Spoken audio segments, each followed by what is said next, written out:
Todo mundo feliz, alegre? É, né? Enquanto a gente está se preparando, abra lá em Hebreus, capítulo 1. Queridos irmãos, hoje é um dia muito especial, porque nós começaremos uma jornada no livro de Hebreus. É uma caminhada que se inicia hoje, não temos pressa para acabar.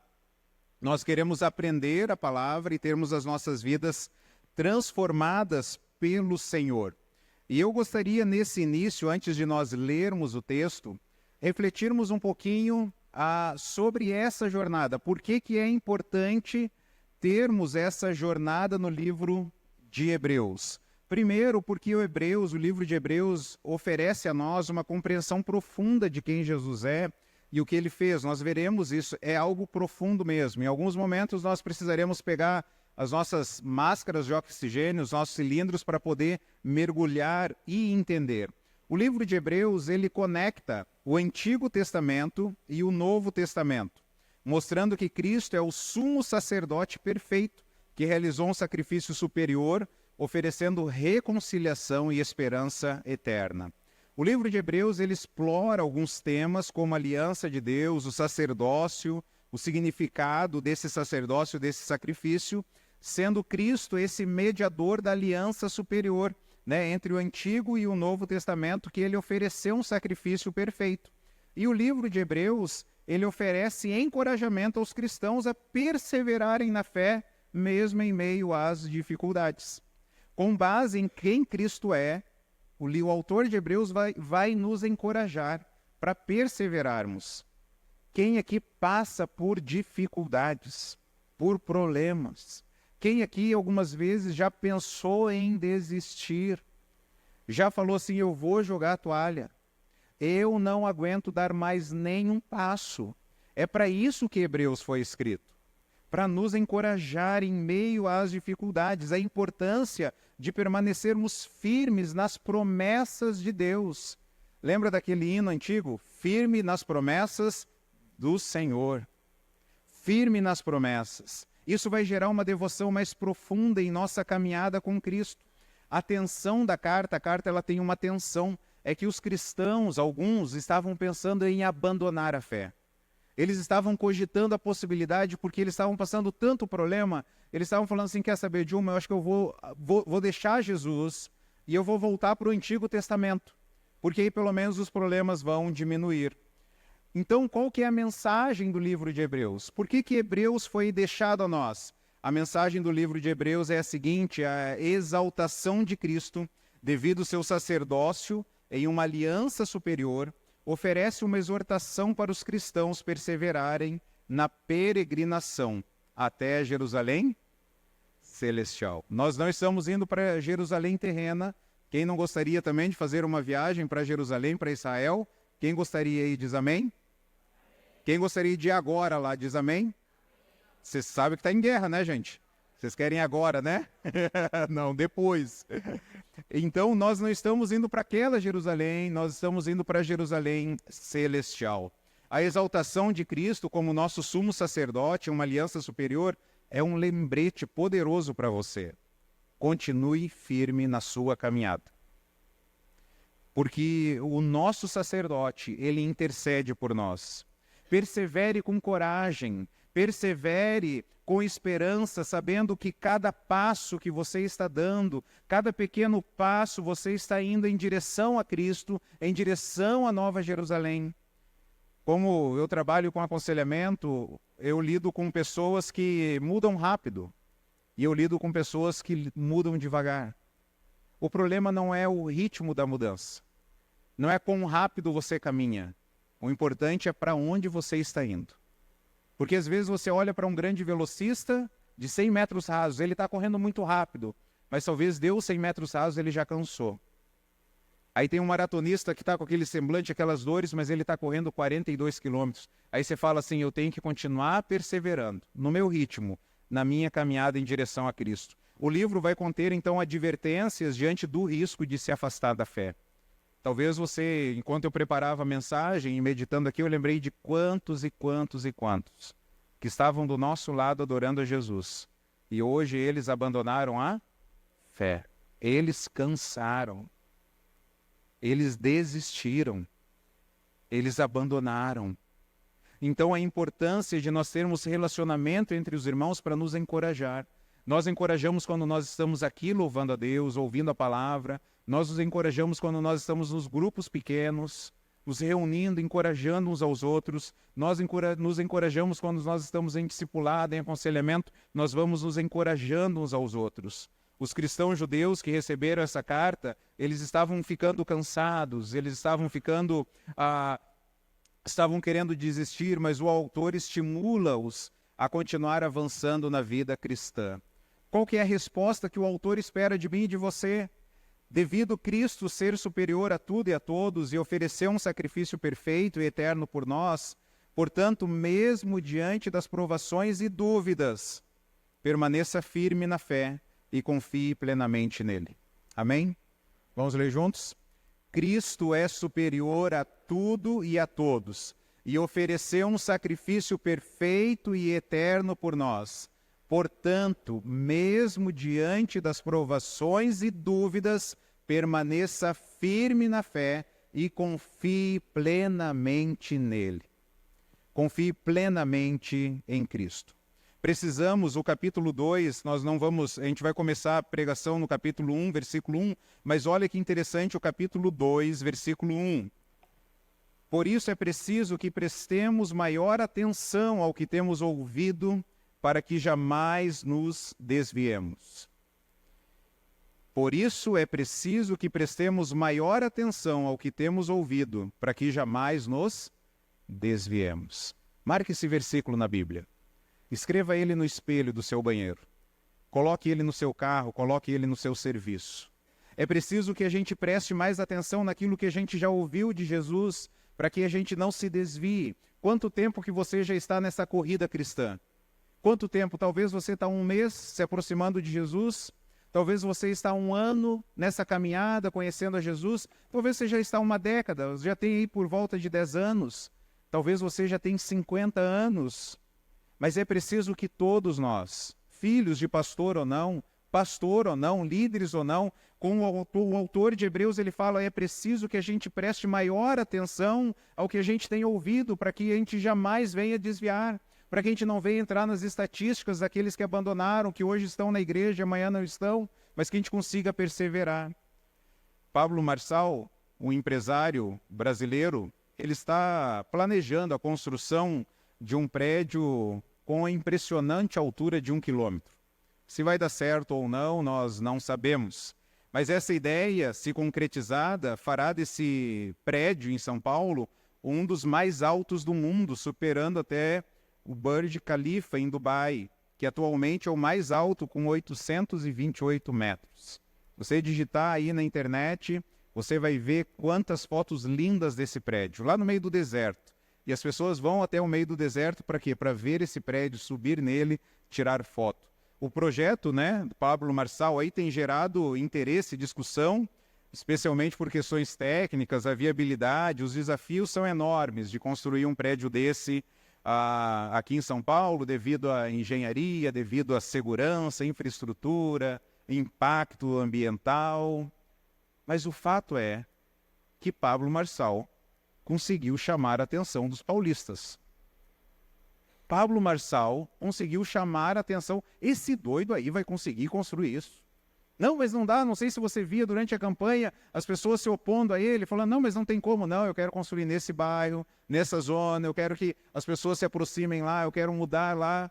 O fato é que devido à majestade, à amplitude desse projeto, chamou a atenção de todos.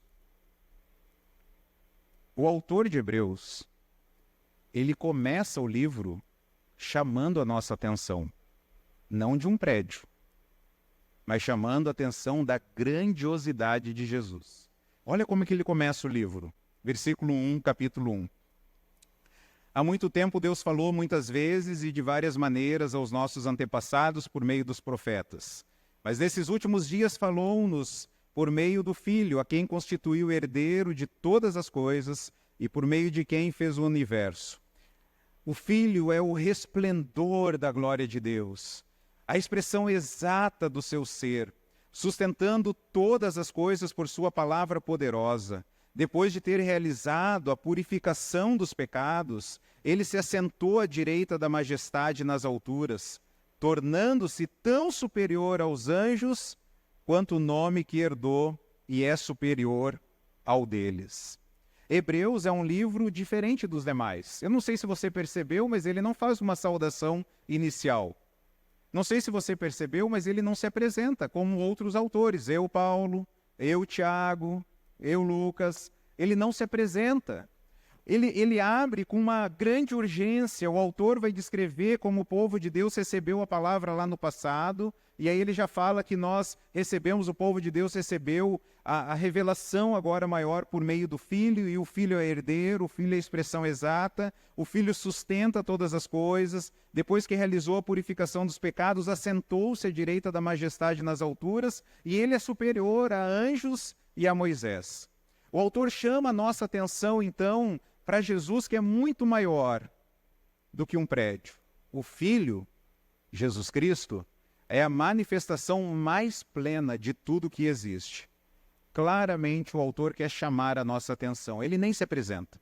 Ele não fala quem ele é. Ele quer chamar a minha atenção, a sua atenção, como dos autores originais, para mostrar como Jesus é grande, como Jesus é majestoso, como que Jesus é poderoso, como que ele é o sumo sacerdote que ofereceu um sacrifício superior. Ele é melhor do que todos os sacerdotes do Antigo Testamento. Ele morreu para perdoar os nossos pecados e nós podemos então perseverar. E a gente vai entender um pouquinho melhor aquilo que o autor está falando, que a palavra de Deus nos foi dada por meio de Jesus. Eu gostaria que a gente orasse mais uma vez para que Deus possa ministrar ao nosso coração nessa noite. E a gente saia daqui encorajado e falando assim: eu amo a Jesus, eu quero Jesus, eu quero conhecer a Jesus, e os problemas eles são pequenos perto da majestade do meu Deus. Vamos orar?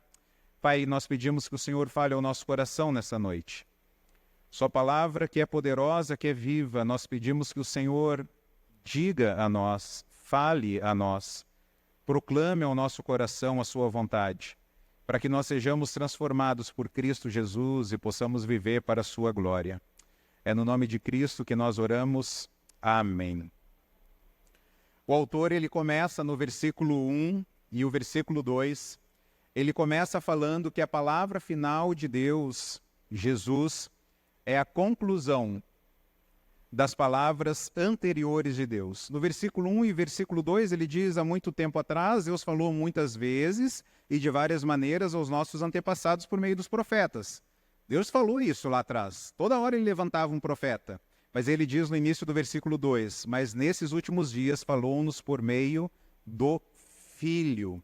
A palavra de Deus, ela não está separada das palavras antigas que Deus falou. Houve uma continuidade aqui. Deus falou no passado, mas agora ele falou por meio de Jesus. A conclusão é que essa série de palavras que Deus falou ao longo dos séculos teve uma revelação plena agora em Cristo. O que o autor está dizendo? Que o Antigo Testamento é a palavra de Deus, mas a revelação plena agora está em Cristo Jesus. Não sei se você conhece, mas tem alguns movimentos liberais que não leem o Antigo Testamento. Você já tentou ler o Antigo Testamento? Já tentou ler Levítico? Já tentou ler Números? Ezequiel? Jeremias? Talvez Isaías é um pouco mais fácil, mas também difícil. Os profetas, Ageu, Miqueias, Naum. E aí você lê bastante e fala assim, como que o autor está querendo dizer? E aí o autor de Hebreus então está mostrando que o Antigo Testamento é a palavra de Deus e essa revelação plena agora é Cristo Jesus. O livro de Hebreus vai mostrar para a gente por que a gente tem que ler o Antigo Testamento. Que a gente só consegue entender o Novo se nós entendermos o Antigo. Não caia na ideia dos falsos mestres que digam assim, a gente precisa atualizar a Bíblia. Não precisa ler o Antigo Testamento. As palavras de Deus que foi ditas lá atrás são palavras de Deus. Mas agora a revelação plena está em Cristo Jesus. No capítulo 1 ainda, no versículo 2, diz o seguinte, o final do versículo 2, a quem constituiu o herdeiro de todas as coisas e por meio de quem fez o universo. O Filho é o resplendor da glória de Deus e a expressão exata do seu ser, sustentando todas as coisas por sua palavra poderosa. Depois de ter realizado a purificação dos pecados, ele se assentou à direita da majestade nas alturas, tornando-se tão superior aos anjos quanto o nome que herdou é superior ao deles. O que o autor está querendo dizer aqui nesses versículos? Que a palavra final de Deus é falada por seu Filho. E ele vai mostrar para nós acerca de quem Jesus é. O versículo 2 fala que Jesus é o herdeiro. Para nós, na nossa cultura, herdeiro é aquele primeiro que foi gerado. Primeiro filho, né? Mas herdeiro no contexto bíblico é a ideia daquele que tem autoridade, daquele que tem o direito. O conceito bíblico de primogênito é aquele que tem a autoridade. É por isso que Jesus é a autoridade sobre as nossas vidas. Eu gosto muito de um filme que eu assisti um tempo atrás, não vou lembrar o nome do filme, mas o filme mostra um empresário que ele fazia alguns negócios e às vezes enganava, mentia, né? Eram negócios de carro. E aí, em determinado momento, ele foi se aproximando de Jesus e passando dificuldades. E aí tem um determinado momento que ele está na sala de casa dele, ele dobra o joelho, aquele momento crucial da vida. E aí ele faz a seguinte oração que me impactou bastante. Ele diz o seguinte: Senhor Jesus, a partir de hoje, o Senhor é o chefe. O Senhor é o dono do meu negócio. Eu vou perguntar para o Senhor o que o Senhor quer que eu faça. Você conhece cristãos que falam assim, ó, eu sou de Jesus. Conhece cristãos que dizem assim, eu sou de Jesus, mas vivem a vida do jeito deles? Conhece? Fazem negócio do jeito deles, conduzem o casamento do jeito deles, educam os seus filhos do jeito deles, administram as finanças do jeito deles, falam palavras do jeito deles. Que Senhor é esse? O Senhor Jesus vai falar para algumas pessoas, por que vocês me chamam Senhor, Senhor, e não fazem o que eu vos mando? Nós acreditamos numa mentira que talvez começou lá na Reforma Francesa, na Revolução Francesa, talvez onde explodiu essa ideia, que nós somos livres. Eu sou livre. Eu faço o que eu quero, quando eu quero, no momento que eu quero, do jeito que eu quero. Mas nós não somos livres. Nós somos escravos. Não, né? Que história é essa? Nós somos escravos? Sim, perante Deus, nós somos escravos. Ou nós somos escravos do pecado, que se manifesta no nosso coração, e aí sim eu vou fazer o que eu quero, quando eu quero, o meu desejo, porque estou escravo às minhas paixões. Eu não consigo dizer não. Eu vou fazer o que eu quero. Estou afim, eu faço. Não estou afim, eu não faço. É escravo de si mesmo, é escravo das suas paixões. Ou nós somos escravos de quem? De Jesus. Onde nós dizemos, Senhor Jesus, a partir desse momento o Senhor vai controlar a minha vida, a partir desse momento eu vou fazer a sua vontade, a partir desse momento que seja feita a sua vontade e não a minha. Então a ideia de herdeiro aqui é que ele tem autoridade sobre todas as coisas, sobre a minha vida e a sua vida. Em segundo lugar, no versículo 3, fala que o Filho é o resplendor da glória de Deus. Resplendor aqui se refere ao brilho, à luz que irradia. O Filho é o resplendor, pois ele brilha, ele mostra a luz de Deus. Na nova versão transformadora, a tradução está aí como Filho irradia a glória de Deus. Na NVI diz, o Filho é o resplendor da glória de Deus. É como o sol. Você já tentou olhar para o sol? Não em eclipse, né? Por favor. Mas você já tentou olhar para o sol, e aí o que acontece com os nossos olhos quando nós olhamos para o sol? Nós somos afetados, porque a luz é tão grande, é tão forte, é tão maravilhosa que nós somos afetados. Da mesma forma como nós olhamos para Deus. E como que nós enxergamos a Deus? Por meio de Jesus Cristo. Ele é o brilho, ele é essa revelação de Deus. E aí, no versículo 3 ainda diz que ele é a expressão exata da natureza, do ser de Deus. O resplendor está trazendo a ideia do brilho. Esplendor está trazendo a ideia da qualidade, da grandeza. Quando nós vemos o Filho, nós vemos a Deus. Quer conhecer a Deus? Você deve conhecer a quem? a Jesus, conhecer quem ele é. Então, em resumo, nessa primeira parte aqui, que Jesus ele tem a autoridade de Deus, ele tem a glória de Deus e ele é Deus, ele tem a natureza de Deus. Vamos ler juntos? Jesus tem a autoridade, a glória e a natureza de Deus. É ele que manda, é ele que manifesta a glória de Deus, porque ele é Deus. E aí o texto também vai falar para nós o que Jesus fez. No versículo 2 fala que ele é o herdeiro de todas as coisas, por meio de quem fez o universo. Quem fez tudo que nós vemos aqui nessa terra? Uma das matérias que eu mais gostava quando eu estudava era geografia. Não é incrível? A gente compreendeu o universo, os planetas, a imensidão. Tem um aplicativo que mostra acerca do nome das estrelas. Você direciona o celular ao céu, ele vai mostrando onde estão os planetas. É coisa mais linda, maravilhosa. Né? Se Deus desse a oportunidade a um de nós, assim, você quer voar aí num foguete para ir fazer uma órbita, né, ao redor da Lua, na Terra. Talvez muitos de nós, sim, eu quero ir, eu quero conhecer. E quem criou todas as coisas foi Cristo, ele criou um mundo. No versículo 3 diz ainda que Jesus ele sustenta o universo pela palavra poderosa dele.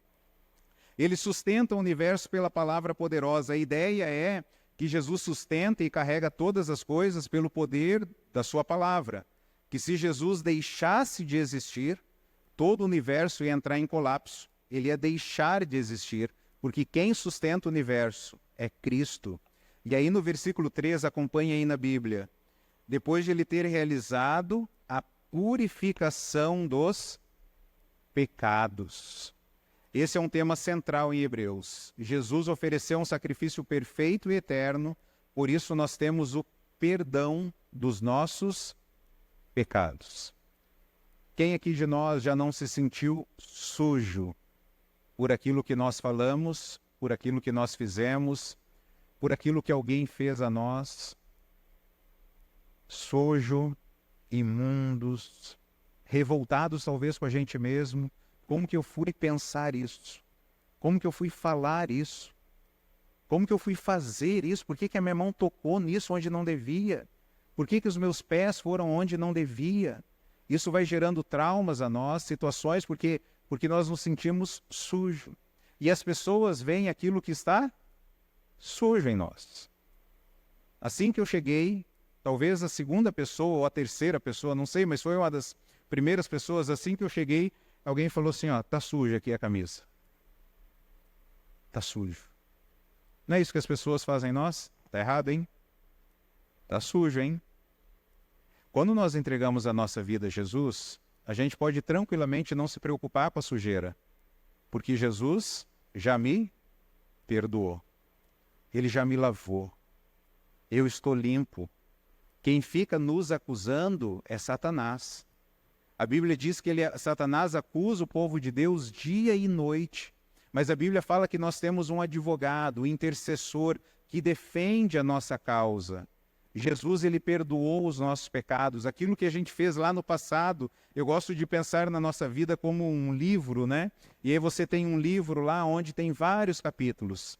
Aí talvez o capítulo 12 da sua vida, o 6, talvez o 11, talvez o 23, eu não sei.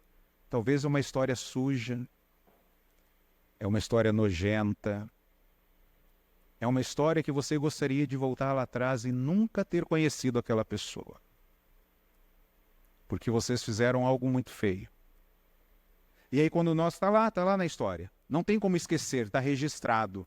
Mas a gente pode ressignificar aquela memória. Porque nós podemos olhar para trás e falar, tetelestai. Jesus pagou. E se é alguém que chega para nós e fala, eu sei o que você fez no verão passado. Eu sei o que você fez de errado. Por isso aquela frase que nada a provar, nada a esconder, nada a perder. Ela é real para o cristão. O cristão pode andar tranquilo, pode não deve nada para ninguém, porque Jesus pagou o preço. Ele nos purificou de todo o pecado. Hebreus vai mostrar isso para a gente e vai falar, a gente pode correr com perseverança. E aí no versículo 13, 4, fala que ele se assentou à direita de Deus. Essa expressão destaca a exaltação de Deus. O nome de Jesus é superior aos anjos, ele vai falar na próxima mensagem, ele vai falar que é superior a Moisés. E eu quero perguntar para você, qual nome gera temor em você? Qual nome te apavora? Qual nome que se fala assim, fulano, beltrano, ciclano? Talvez seu marido, sua esposa, talvez seu filho, talvez seu chefe, talvez um presidente, um diplomata, eu não sei. Mas o nome de Jesus é sobre todo nome. E é o nome de Jesus que a gente vai se prostrar. Ah, vou chamar a diretora. Pode chamar. Vou chamar o chefe. Pode chamar. Ah, eu vou chamar não sei quem. Pode chamar. Nós se prostraremos perante quem? Ah, Jesus. Nós não se prostramos às pessoas por quem elas são. Nós nos submetemos às pessoas por quem Jesus é e o que ele nos mandou fazer. Mas homem nenhum, mulher nenhum, deve controlar a nossa vida, apenas ao nome de Jesus Cristo. Então, tudo isso, o que tudo isso tem em comum? Que o poder para criar o mundo é o mesmo poder que sustenta o universo, que é necessário para purificar os pecadores. Vamos ler juntos? O poder para criar o mundo é o mesmo poder que sustenta o universo, que é necessário para purificar pecadores. A palavra final não está separada do Antigo Testamento. Jesus é a conclusão da história contada no Antigo Testamento. Quando nós lemos o Antigo Testamento, ele está apontando para quem? Para Jesus. Ele virá. Aquele que vai perdoar pecados virá. Jesus, antes de chegar, essa história do Antigo Testamento não era de boas notícias, porque não era o Evangelho. Apesar de criar e sustentar o mundo, no Antigo Testamento ainda, os pecados não haviam sido purificados. Eu não sei se você sabia, vai aí, abre em Mateus e volta um pouquinho aí. Abre em Mateus e volta um pouquinho. Qual é o último livro da nossa Bíblia, do Antigo Testamento? Abre em Mateus aí e volta um pouquinho. Qual que é? Malaquias. Você sabia que na Bíblia judaica não é Malaquias? Você sabia disso? O último livro na Bíblia hebraica, o último livro é 2 Crônicas. Você sabe que os livros eles foram organizados. Tem um porquê da onde está cada livro. No Antigo Testamento, o último livro na Bíblia judaica é 2 Crônicas. Olha que interessante, como que termina o Antigo Testamento para o judeu? Como que termina? Vamos lá dar uma olhada, 2 Crônicas, capítulo 36. 2 Crônicas, capítulo 36, versículo 15.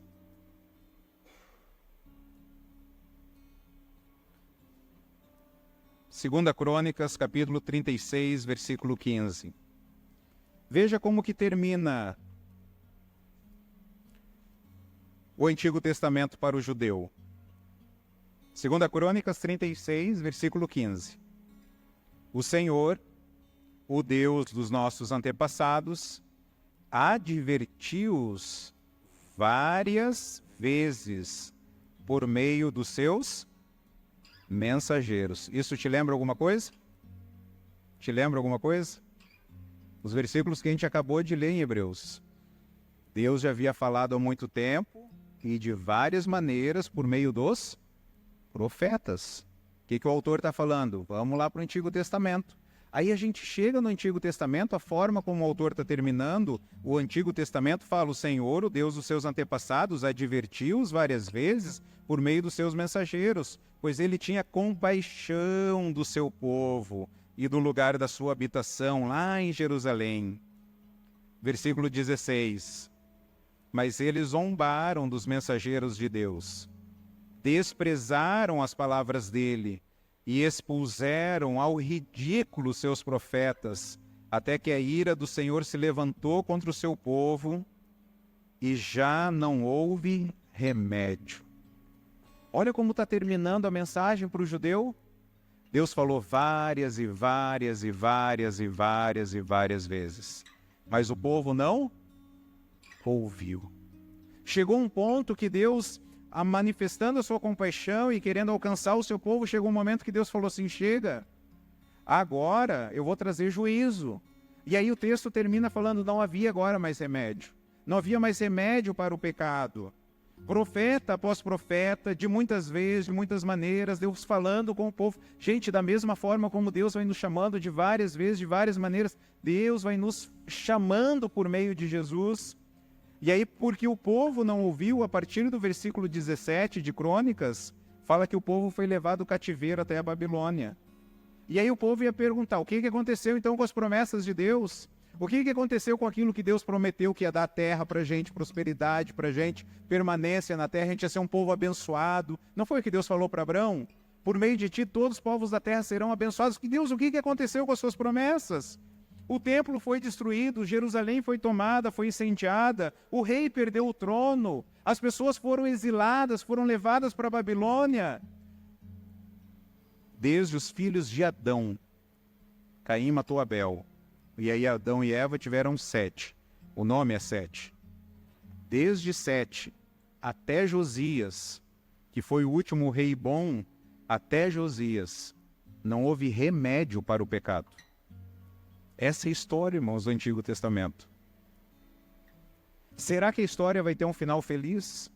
Segundo o autor de Hebreus, sim. Segundo o autor de Hebreus, vai ter um final feliz. Por quê? Porque Jesus se manifestou, ele veio, o Filho de Deus que criou o mundo, que sustenta o universo, ele tem poder para perdoar os pecados. E de uma vez por todas, não precisa mais sacerdote, atrás sacerdote, não precisa pegar o bode, levar a ovelha de novo, levar a pombinha ano após ano. Por quê? Porque Jesus ofereceu o sacrifício, o véu que separava foi rasgado. No Antigo Testamento, quando o sumo sacerdote, imagina uma grande cortina aqui, o sumo sacerdote entrava para oferecer sacrifício, ele entrava com uma corda no seu pé, porque não era qualquer pessoa que poderia entrar lá, é só aquele que Deus havia escolhido.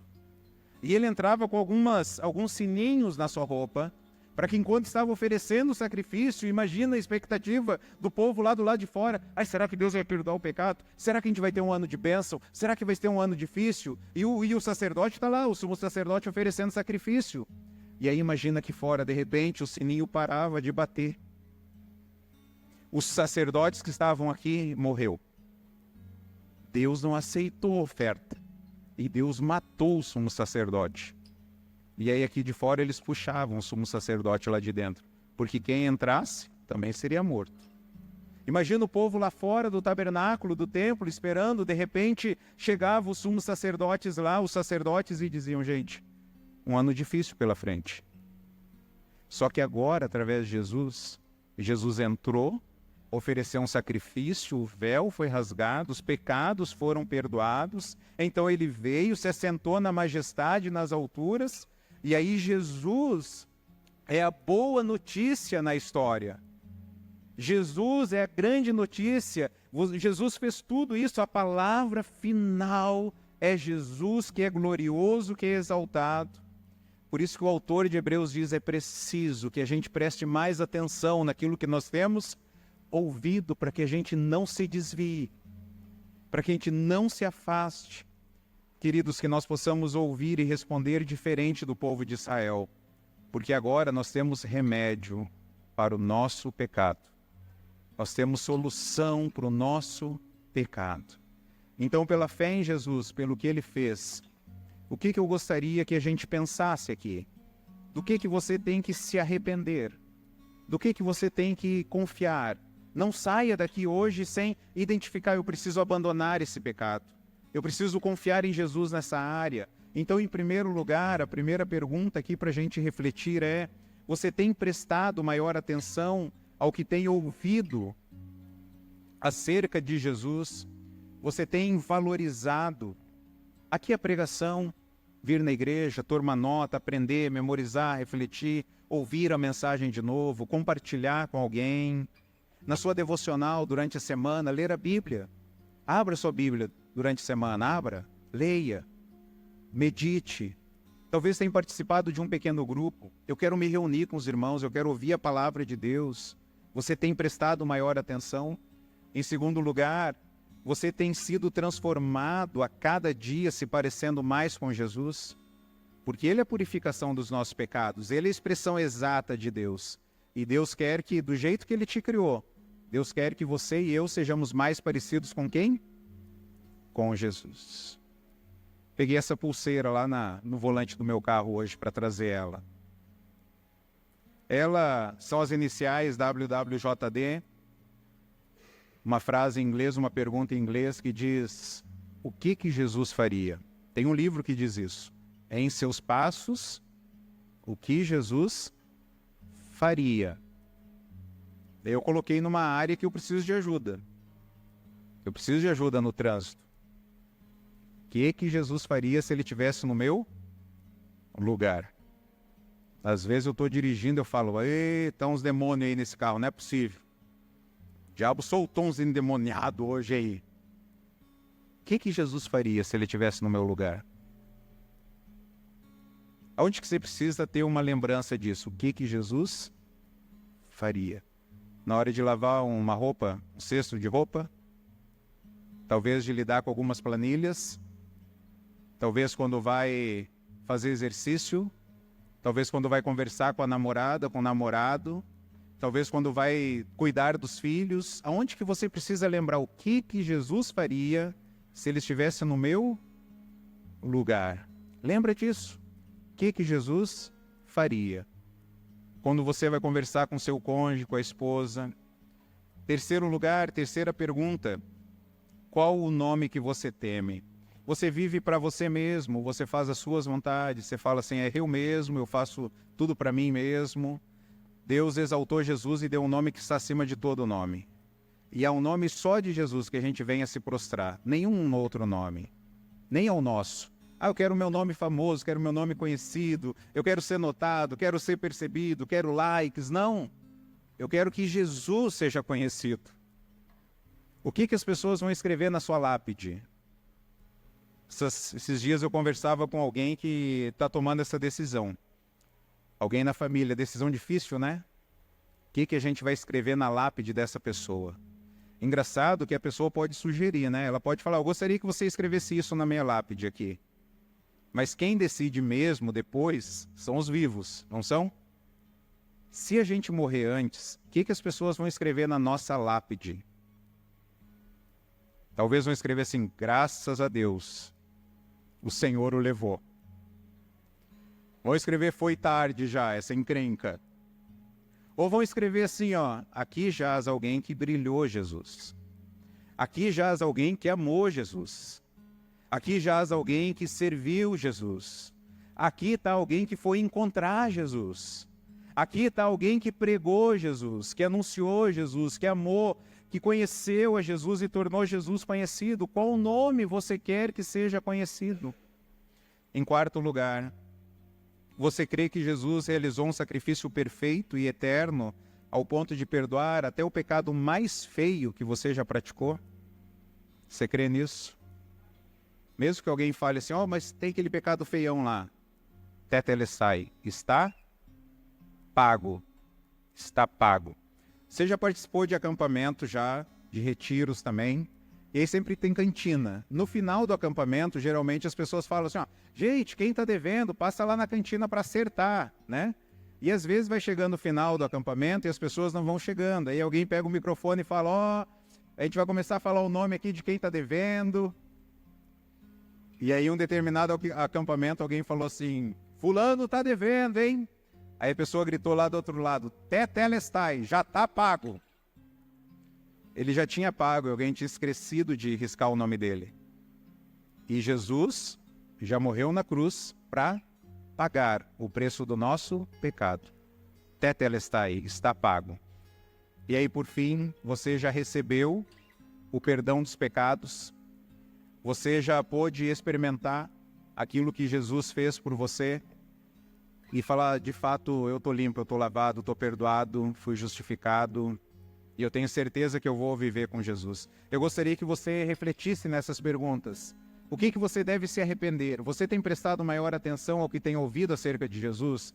Você tem sido transformado ou não? Você está igual? Você tem sido transformado a cada dia se parecendo mais com Cristo? Qual o nome que você teme? Quem você quer tornar famoso, conhecido e você se submete? Você crê que Jesus realizou um sacrifício perfeito e eterno ao ponto de perdoar até o seu pior pecado?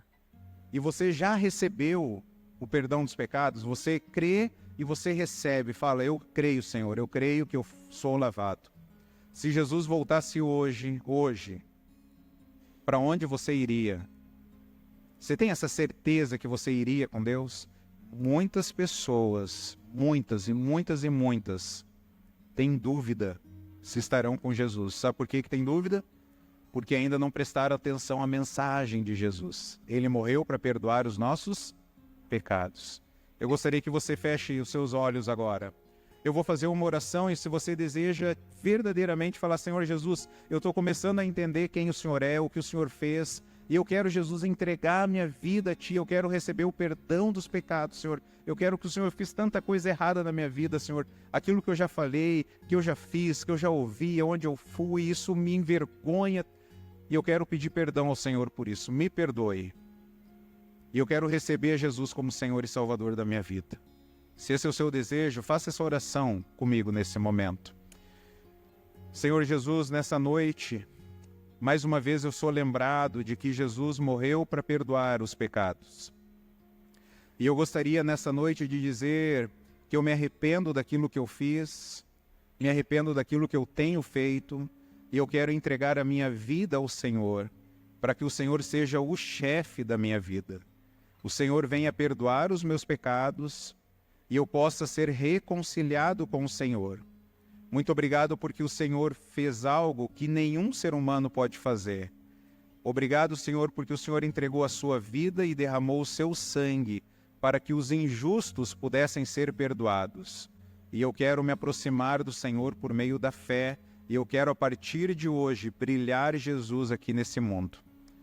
Perdoe os meus pecados, Senhor. Limpe a minha vida. E obrigado porque o Senhor pagou. Não existe mais dívida. Obrigado porque o Senhor pagou o preço dos meus pecados. E eu peço ao Senhor que o Senhor escreva o meu nome no livro da vida. E eu quero encontrar o Senhor na Nova Jerusalém. Se você fez essa oração ainda de olhos fechados, levante uma de suas mãos.